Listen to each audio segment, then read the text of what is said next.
My next call was to the bank for a meeting the next day. After work, or lack thereof, I drove to the local Land Rover dealership. I knew the guy because that's where I bought Holly's Range Rover Sport about 10 months ago. In fact, I was still paying for it. I had an idea on how to get some more money. "Hello, Mr. Price, have you finally decided on a new car?" John Reeves met me at the entrance. He was the owner of the dealership. "No, John, I wanted to discuss selling my wife's car and paying off my debt," I said, looking more pleased than I should have. "I hope everything's okay," he asked. "It's okay. You've met her, and you know how demanding she is. Now she wants a Mercedes 4x4, I said. "I don't want to say anything bad, but she seemed annoying," he admitted. We came to an agreement that he would take the Range Rover back, and we would cancel our payment plan. I promised to come back to upgrade my car, and he knew he could offset the value of Holly's car by selling it as practically new. I apologized for the inconvenience, but the thought of him selling me an expensive new Range Rover more than made up for it. On the way out, I picked up a 2016 brochure, but not for myself, but for Holly. When I got home, Holly was sitting in the living room, drinking coffee, looking a little pale. I took off my jacket and threw my bag on the floor. "Everything okay, love?" I asked through clenched teeth. "Yeah, just feeling a little tired, honey," she said, taking a sip from her mug. She held out her arms as if wanting me to hug her and make her feel better. I ignored her, went back to my bag, and pulled out a brochure. "I know what will make you feel better," I said. I walked over to her and sat down on the coffee table across from her. She looked confused at the empty seat next to her and back at me. "What have you got there?" she asked, looking at the pamphlet. "Your car is almost a year old, and I was at the dealership today and saw the new model." "It's awesome," I said as her eyes lit up. "I want my wife to have the best, so I'm going to trade in your car and buy you this one," I said, pointing to the new 2017 model in the brochure. "Oh, how I love that," she said, ignoring my plan. "You always know how to make me feel better, don't you, Alex? The only problem is that they already have a buyer for your car, so I need to get it there by Friday afternoon. I'll finish work early and drive it to the dealership, and you can just use mine this weekend to visit your loved ones." The last remark made her recoil, and a look of shock and confusion appeared on her face. "What's wrong?" I asked. "Nothing, Alex. I just thought you were still mad about our arrangement," she asked. "It wasn't our arrangement, Holly. It was yours. I didn't have a say in it, but I guess I don't really have a choice, do I?" I said, hoping for an answer. She only nodded, as if she had finally put me in my place, and I admitted defeat. "I love you, Alex." I turned to look at her and was met with a sincere look of concern. I didn't say anything in response and just walked away to the kitchen.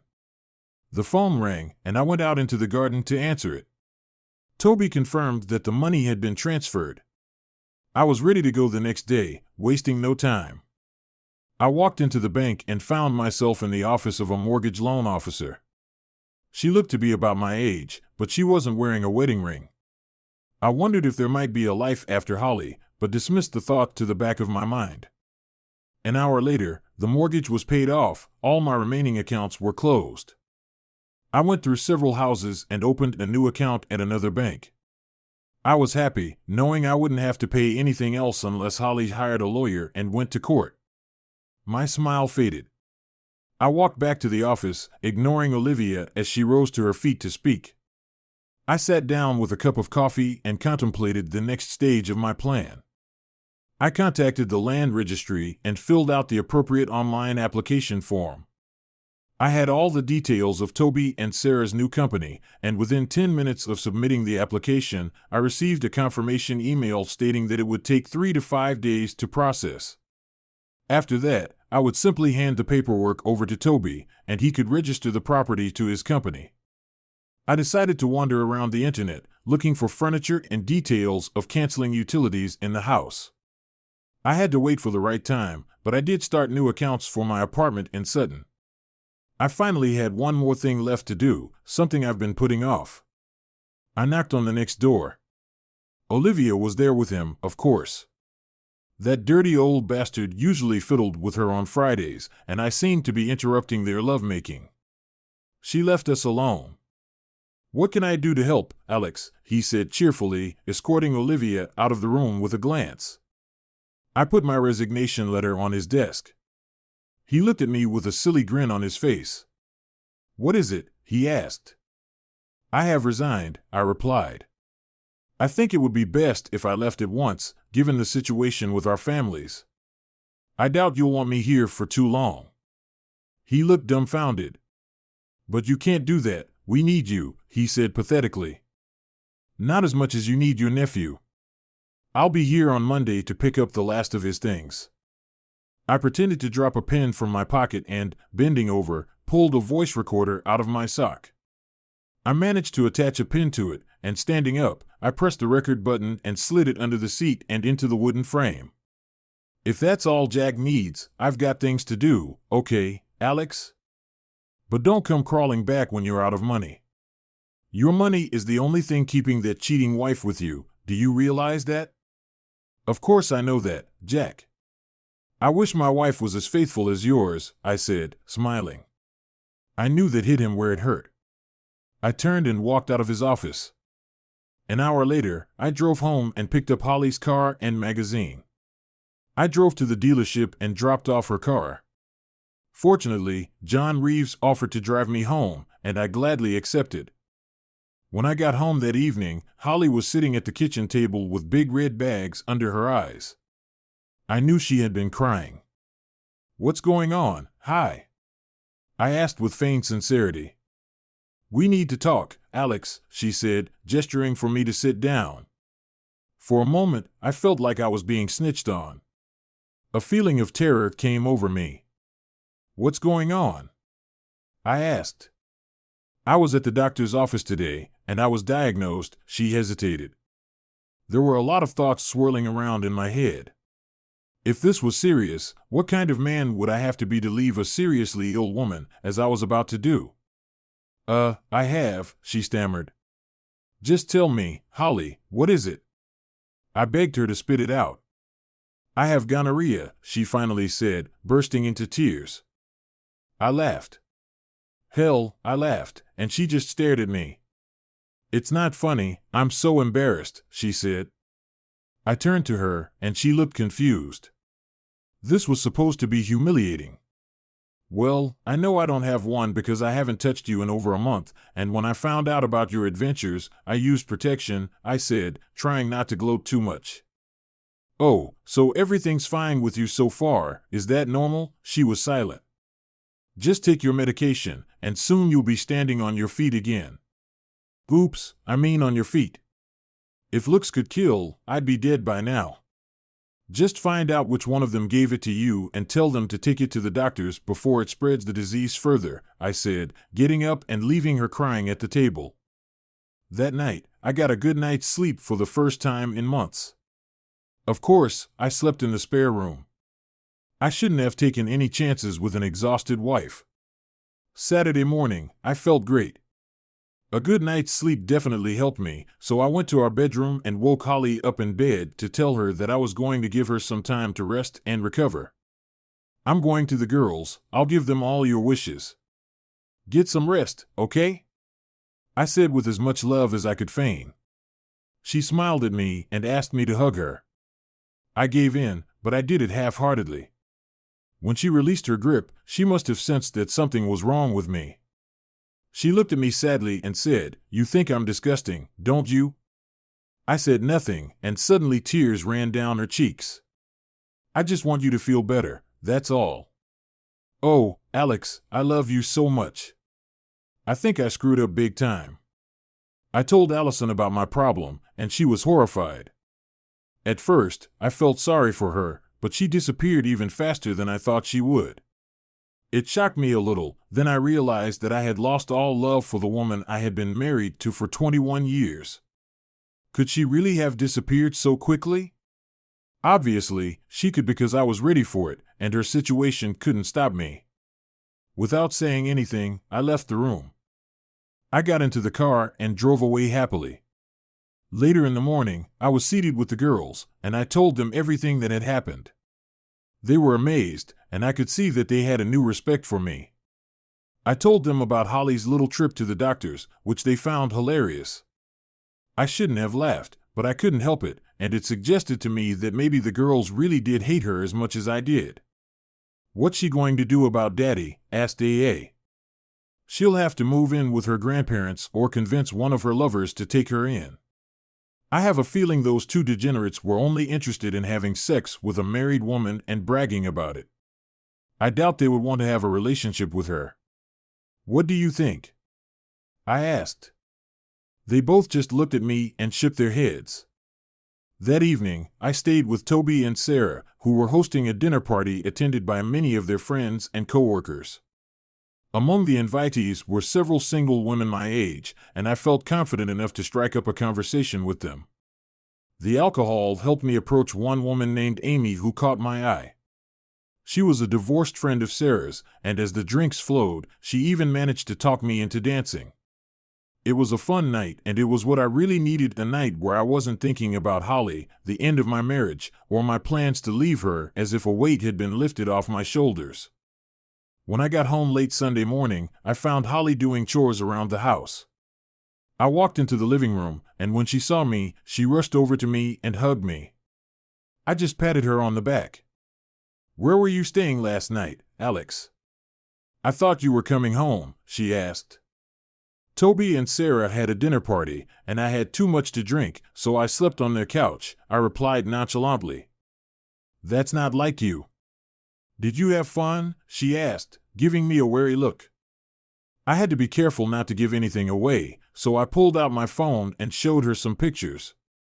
Her face soon turned red. "Who is that woman?" she asked angrily. "Oh, this is Amy. She's Sarah's friend. She made me dance." "It was a lot of fun," I said. I looked up from the phone and saw Holly staring at me angrily. The irony of her being mad at me didn't settle in my mind. She was mad at me for innocently dancing around when she was having sex with some guy every week. "I want to go with you next time." "I haven't seen the guys in a while," she said, returning to her normal color. I made my way to the kitchen and put the kettle on. Holly followed me. "Did you feel okay without the car?" I tried to fill the silent air with small talk. "I'm doing fine." "When is my new car coming?" she asked. "They said it would be delivered on Wednesday." I turned around and saw that she looked somewhat concerned. "But if you want to pick it up, you can come Monday afternoon and pick it up." "I have things to do on Monday, getting my hair done and going shopping with my sister," she replied, obviously not too concerned about the missing car. "I can drop you off in town to meet your sister, and then you can have her drive you to the dealership, and then you can come back in your new Range Rover," I said with an excited grin. She smiled and came toward me with open arms. I turned back to the kettle, pretending not to notice her. The rest of the day, Holly was by my side, and I felt awkward. She kept trying to kiss me or hug me, and I kept making excuses to leave. I think she realized what it was about because when I went to bed, I saw that she was crying again. "Good night, Holly. Will you sleep with me tonight, Alex? I want to snuggle up to you and I want you to tell me everything's going to be okay," she said. I didn't feel anything. "Not until you get permission from Dr. Holly." "I'm sorry, but you made your own bed," I said stiffly. "Well, when I get better, I'm sure I can find a man who wants to get into bed with me."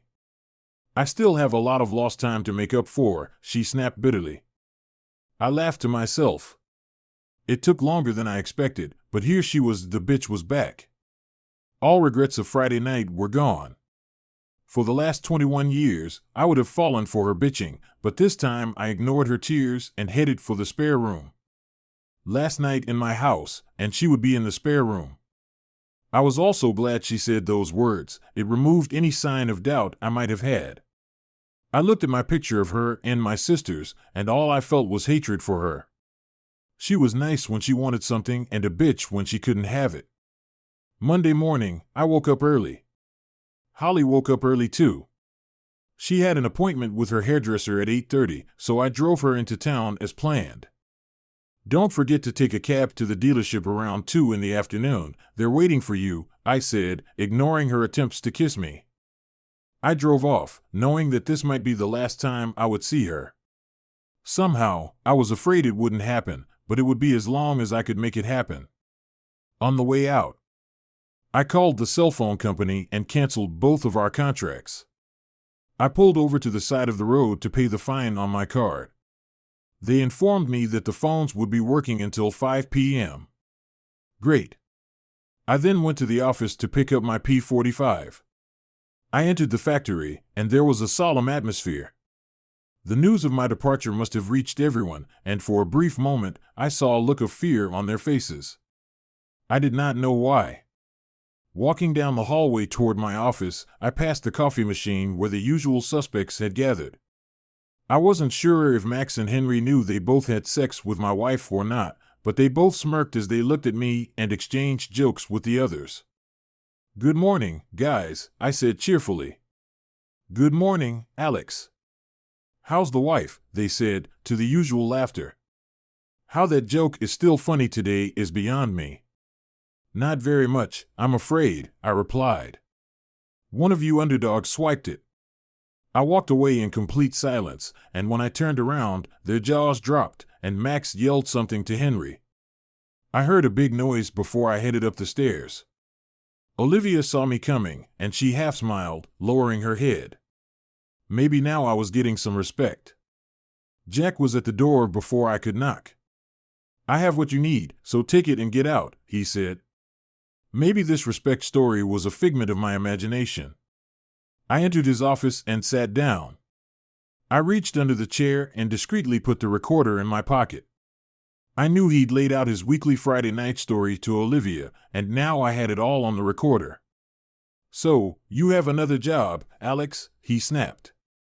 At first, I didn't pay attention to him, but then I decided I would give him what he wanted. "No, nothing," I said.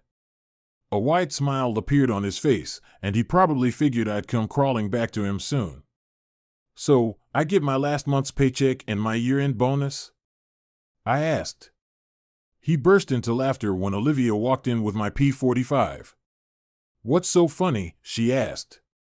"Alex just asked for his bonus and salary to be given to him. That's hilarious," Olivia said, joining in his laughter. I thought, why not, and joined in too. It made them stop and look at me like I was crazy. "Why are you laughing, Alex?" said Olivia. "I don't know, Olivia. Why do you let that old bastard have sex with you every week?" I said, laughing louder and louder. They froze as her eyes widened, and Jack began to redden with anger. "I'm sure Mom and Dad are proud of their little girl." She threw my papers on the floor and ran out of the room in tears. "You bastard," Jack said. "Get out of my office and out of my company before I get the guys to drag you out by your ears." I laughed, walking out of the house and heading to my office to pack the last of my things. I was still laughing to myself when I pulled up in front of my house. I got out of the car and lowered the back seats. I opened the trunk and walked into the house. I walked around the house, thinking about what I wanted to take with me. I had several Romero Blu-ray disc works, so I took them down and wrapped them in plastic I found in the garage. I packed them in the car and continued walking around the house, packing. Finally, I went upstairs and emptied out my closet. I pulled all of my documents out of the safe, including the girls' birth certificates and marriage license. I found an attic ladder, went upstairs, and found all my old stuff. My diploma and family photos were there. I went to the handyman and took all the jewelry I had brought with me from Holly over the years. They must have cost over 10,000 pounds. And then I took all the handbags, shoes, and expensive coats I'd brought back too. In fact, the whole bloody closet was bought by me, so I took everything. I've always been a responsible person, so I had receipts for almost all the stuff for insurance, and that will serve me well when I come to sell it all.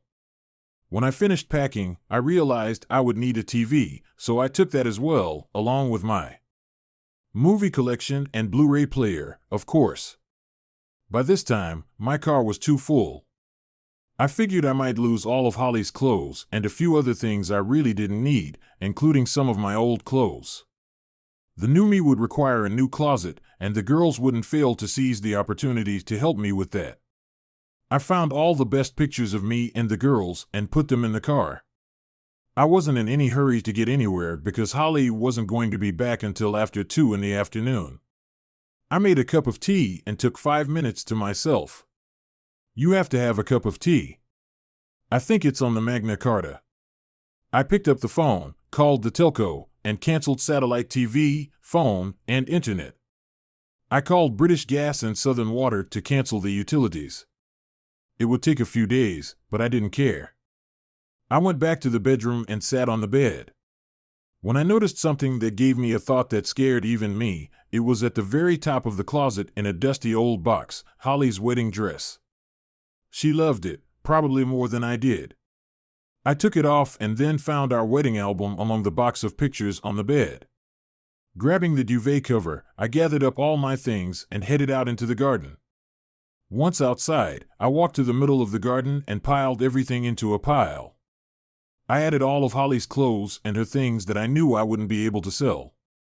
I made sure to leave only her underwear because I didn't want anything to get contaminated. I went to my car and locked all the doors. I was ready to leave, and when I looked at my watch, I saw it was only 1:45 p.m. So, I called Robert Williams and told him I could give my P45 later that evening, along with the night shift. That way, I could start work again tomorrow morning. He was thrilled, and I told him I was already working on plans to get new customers and improve the hydraulic pumps that would make it super competitive in the marketplace. I think he sensed my enthusiasm, and as I wrapped up the conversation, I hoped I had made his day. It was already 2 o'clock in the afternoon, and I was sitting there waiting for the call. Finding some paint thinner in the garage, I went out into the garden and poured it on my wedding dress. I was about to light the fire when the phone rang. "Hi," I said calmly. "What's going on?" "Alex," yelled Holly into the phone. "What do you mean, Holly?" I asked sarcastically. "Don't play dumb, Alex," she continued. "Calm down, Holly. What's going on?"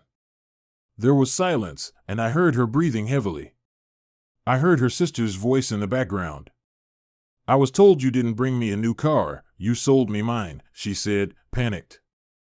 "Oh yes, did I forget to tell you that?" I replied. "What are you talking about, Alex? What's going on?" She started to panic.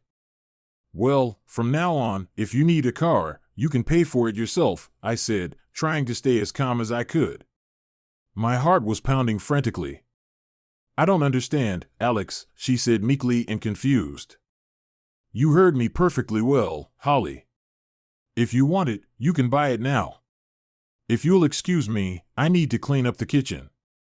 "What? What is this, some kind of sick joke?" I didn't say anything. "We'll talk about it when I get home, Alex." "I'm not satisfied with being coddled," she shouted. I was silent again. I heard her panting as if she was pacing to her sister's car. The slamming of the door confirmed it. I knew she was on her way.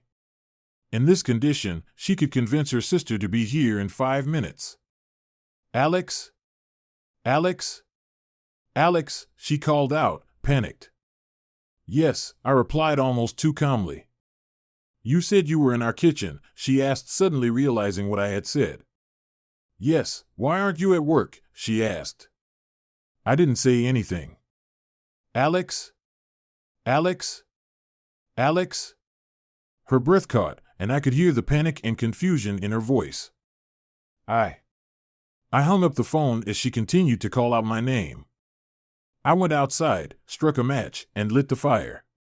Our past flared up as I walked away.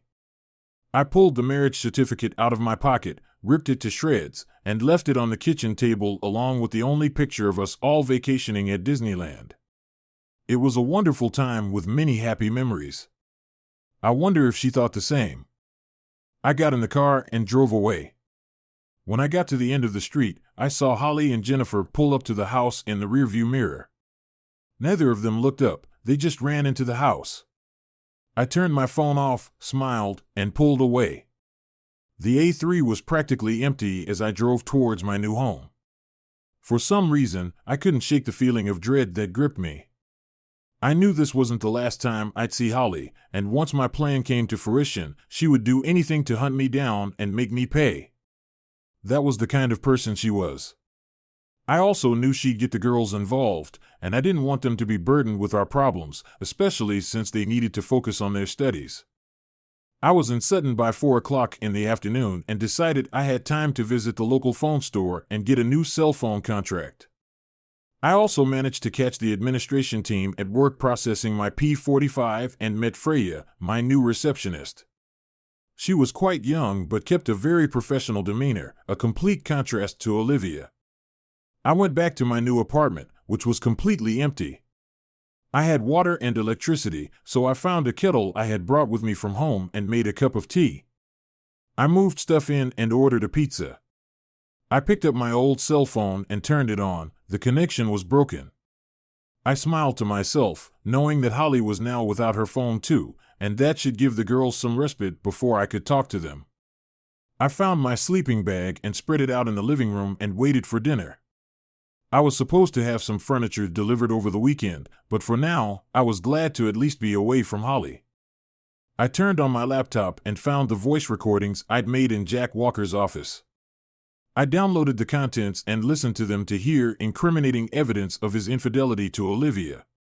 I took 2 flash drives and made multiple copies. I wrote the addresses of Margaret Walker, Jack's wife, and Peter Lewis, Olivia's boyfriend, and then inserted a thumb drive into each. I'll send them off tomorrow before work, I decided. Finally, I decided to call my daughter Sophie to give her the latest news and not to let their mother know where I was. To my surprise, she admitted that she hadn't even talked to her mother yet.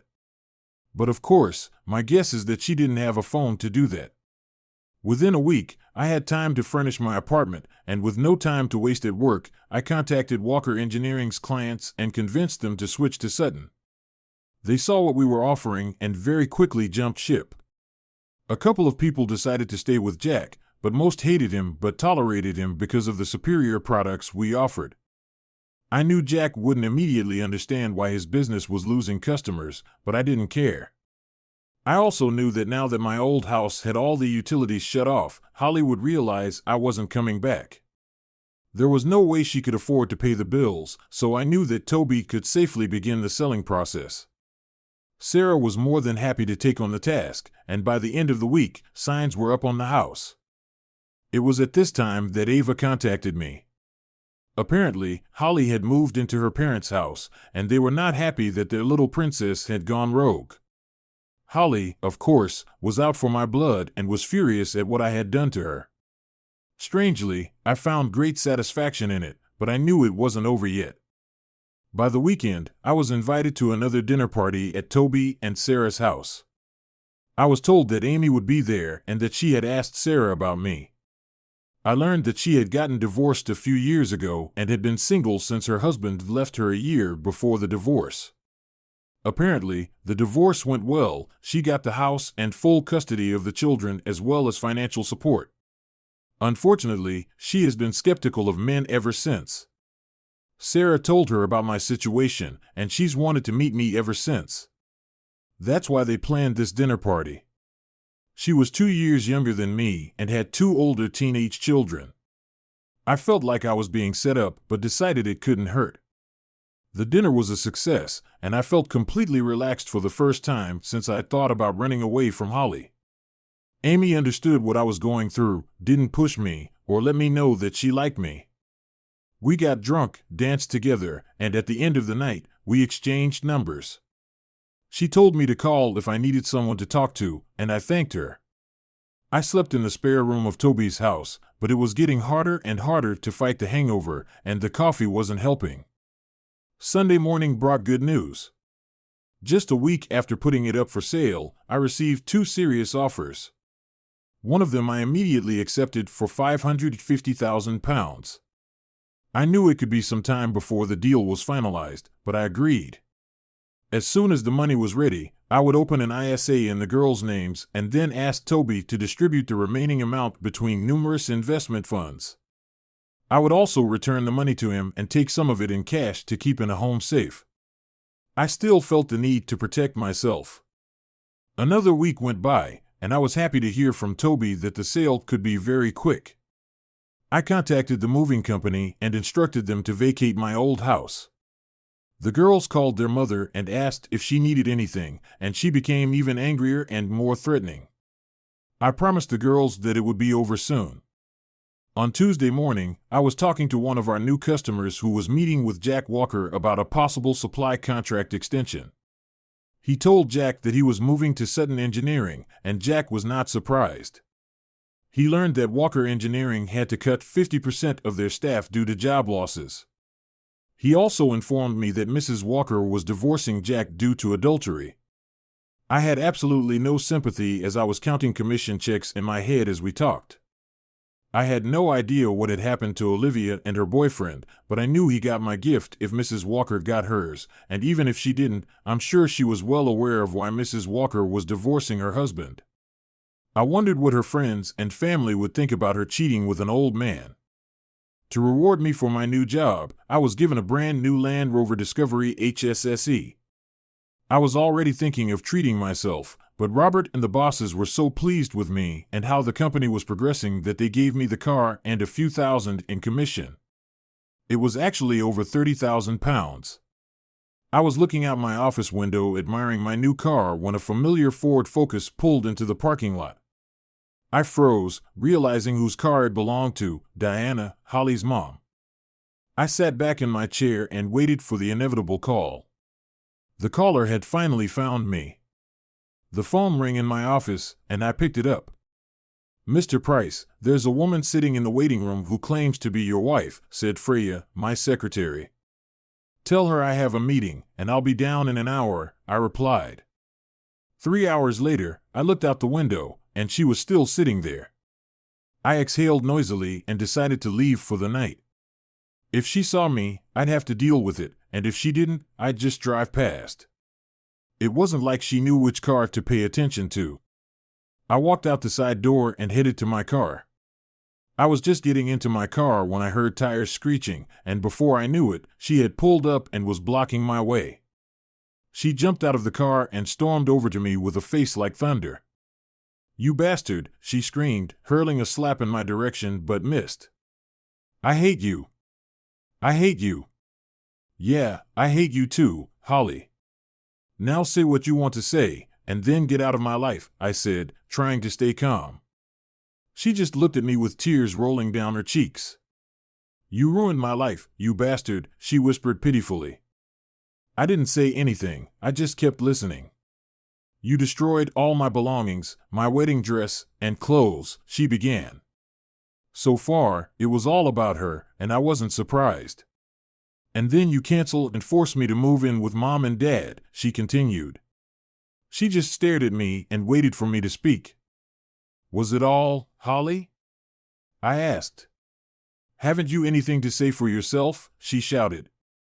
I thought for a second before inviting her into my car.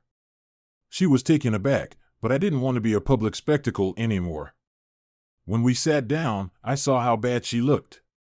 She seemed to have aged, and I wondered if all that, plus the venial disease, had taken its toll on her appearance. "Please come home, Alex. We can put all this behind us." "I forgive you," she said. What did she just say? Are my ears deceiving me? "Do you forgive me?" I asked, hoping I'd misheard. "Yes, Alex.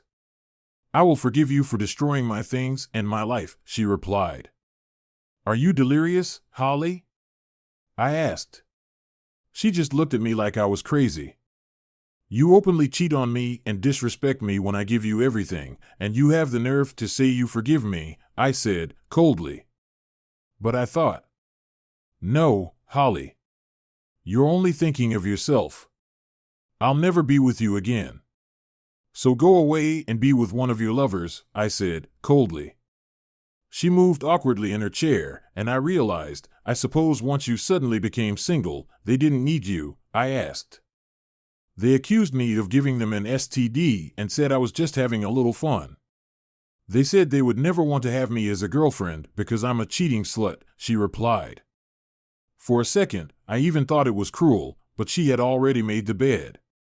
Well, that was obvious, Holly. So go find someone else, I said. My girlfriend started treating me differently. Now we've broken up, and their husbands have started questioning their fidelity, which means I've been kicked to the curb. I can be a bad influence if you can believe it, I said. The word separation stuck in my head. I knew it meant that I was still connected to her, and I felt sad. My parents are disgusted, and everyone in town has heard about my venial disease, no doubt thanks to my so-called friends and lovers. And now some of the factory employees have lost their jobs, and that's my fault too, she lamented. The truth was that she herself was partly to blame for all the bad things that had happened to her, but I felt sympathy for her. She had messed up and was paying the price, but how great that price was. She had a beautiful life, and she ruined it because of greed and disrespect. However, I knew I had to move on with my life, I thought. I have nothing left, Alex. I need you, and I want you back in my life. I have no money, no job. When will I get my share of the house? Here it is. You've never once told me you love me, you just need me, she pleaded. As for the house, I didn't pay the mortgage, and I lost it, I lied. Her eyes widened, and her jaw dropped. She was shocked by my words, but at least I knew how this visit would turn out. I want a divorce, I said. No, please, Alex. Of course, I love you. Over 20 years together, and I made a little mistake, and you're burning me out, she said. A very big, unforgivable mistake, Holly. And I'm never coming home to you, I replied. Please, Alex, she shouted, and her screams echoed throughout the car. I need a clean break, and if you agree, I'll give you 30,000 pounds in cash, I offered. I saw her face change, and the tears were replaced by a new determination. No, she shouted. I will fight you in court for everything. There's no way you'll lose the house, you're too smart for that. Damn it, she was right, and now I'm on her hind legs, I thought. All right, Holly. I'll say this, I began. You're never going to get a penny from me. She moved her hips and moved forward toward me. I'll fight you for anything and more, Alex. You have no money, she yelled. I'll relocate my assets so adeptly that tracing them will cost you a fortune. I'm astute, so by the time your attorney catches wind, the legal fees will outweigh any gains. The choice is yours, accept the offered settlement, or watch as it slips away. It's your call, I asserted firmly, maintaining eye contact with Holly. You heartless monster.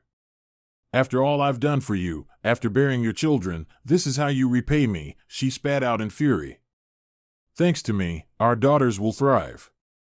They won't embody deceit and selfishness like their mother, they'll exemplify selflessness. Take the settlement and exit my life, I retorted, unwavering. My rage simmered beneath the surface, and Holly regarded me as though I were a stranger. Fine, she seethed. I'll accept the settlement and consent to the divorce. Very well. I'll initiate the process, I stated, concluding our exchange. She stormed out of my car, slamming the door shut, and sped off from the parking lot moments later. The following day, I initiated divorce proceedings citing adultery, and a week later, I arranged to meet Holly at our daughter's apartment. Although the sale of my house had been finalized, I withheld transferring any funds until the divorce papers were signed. We attempted civility in front of our daughters, albeit with difficulty. Passing Holly the settlement, she signed the documents. I bid farewell to the girls and wished Holly well. As I prepared to depart, she broke down in tears once more, though I suspected it was for the girls' benefit. Sophie and Ava exchanged knowing glances as I headed for the door. We'll see you next weekend, Dad, Ava remarked. Returning to the room, I found her still sobbing, yet unnoticed by anyone.